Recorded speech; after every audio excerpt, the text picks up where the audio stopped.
राम समर्थ श्रीराम. भाग 72. साधकाचा एकमात्र उद्देश परमात्म तत्वाची प्राप्ती हा असतो. साधक जर शरीराला, त्यातील मन, बुद्धी, इंद्रियांनी परमात्म्याला जाणण्याचा प्रयत्न करेल तर तो कदापि शक्य नाही. का शक्य नाही? शरीर म्हणजे मन, बुद्धी, इंद्रिय जड आहेत. जडतेच्या आश्रयाने सूक्ष्म जाणलं जात नाही.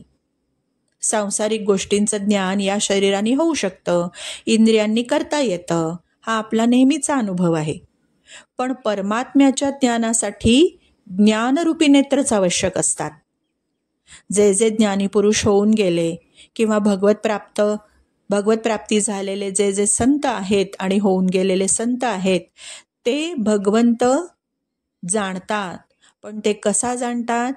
आपल्याला शरीरापासून वेगळं करून. म्हणजे मी शरीर नाही यावर ते दृढ राहतात. शरीर, मन, बुद्धी, इंद्रिय इत्यादींपासून आपल्याला वेगळं करून आपल्या आतमध्येच स्थित असलेल्या भगवंतांना त्यांनी अनुभवलंय. आणि म्हणून भगवंत इथे काय म्हणतायत? यतंतो योगिनश्चैनम पश्यन्त्यात्मन्वस्थितम. आत्मनी अवस्थितम. तो आत्म्यात स्थित आहे. तो सर्वव्यापी आहे. तो कुठे नाही अशी एकही जागा नाही. त्याला पाहण्यासाठी कोणत्याही भौतिक इंद्रियाची जरुरी नाही. जे केवळ इंद्रियांचे चोचले पुरवतात, भोग संग्रह करतात, त्यांना भगवंतांनी विमूढाः म्हटलंय.